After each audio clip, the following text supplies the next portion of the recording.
Today we will present a novel approach in the realm of flow cytometry, known as in vivo diffusion reflectance flow cytometry, also named as DR-DFC, which harnesses DR optical measurement techniques. Researchers are employing this method with the objective of identifying circulating tumor cells, CTCs, in the bloodstream, facilitating early cancer diagnosis. In DFC, CTCs are first tagged with fluorescent dyes.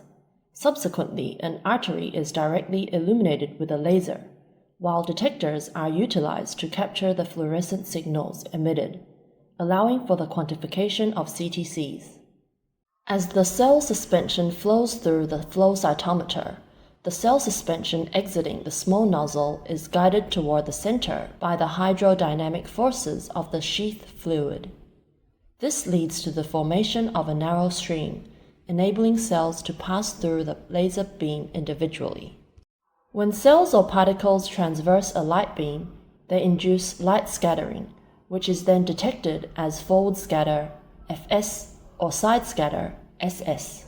Forward scatter corresponds to cell size, while side scatter correlates with cell granularity. Consequently, cell populations are commonly discriminated based on variations in both cell size and granularity. With the aid of a series of filters and mirrors, forward and side scattered light, as well as the fluorescence emitted by stain cells, are separated into predetermined wavelengths and assigned to specific channels. Fluorescence is filtered to ensure that each sensor exclusively captures fluorescence at designated wavelengths. When cells labeled with fluorescent markers pass through the laser beam, they produce emission peaks or pulses over time. These emissions are detected by photomultiplier tubes, PMTs, and transformed into voltage pulses, representing individual events.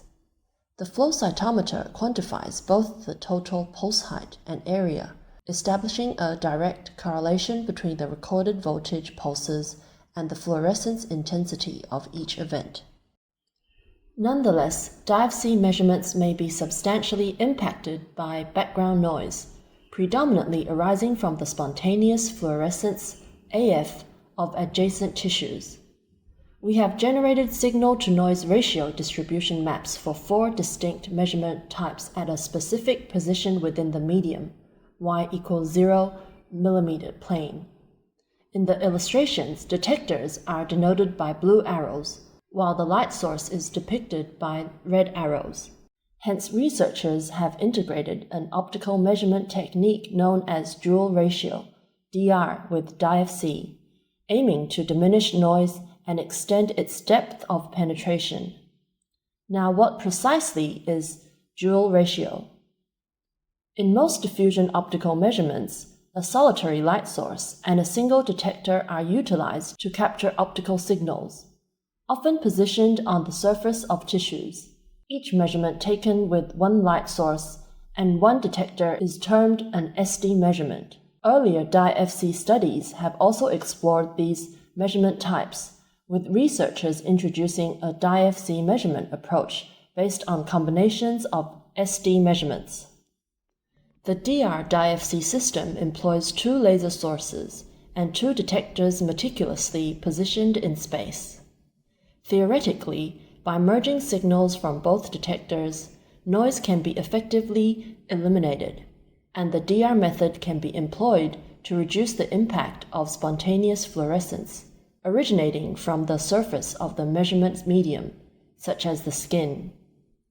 Nevertheless, it remains uncertain in which circumstances DR-DFC truly outperforms standard DFC. The configuration of light sources and detectors can be organized in the following manners. A. Perpendicular to the underlying artery. B. Parallel to the underlying artery, in this instance the radial artery. Or C. Employing 2 light sources, 1 and 2, and 2 detectors, A and B, permits the establishment of 4 pairs of light sources and detectors, each separated by a source-detector distance. To sum up, The discoveries from this study are poised to be instrumental in the progress of DR-DIFC as an emerging technology for the non-invasive detection of fluorescent molecules in the bloodstream. This method will empower healthcare practitioners to swiftly identify cancer cells in a patient's blood, eliminating the need for a sample extraction and streamlining the diagnosis of metastatic conditions. In the future, it holds potential for expansion to other cell types or even the targeting of specific molecular systems of interest.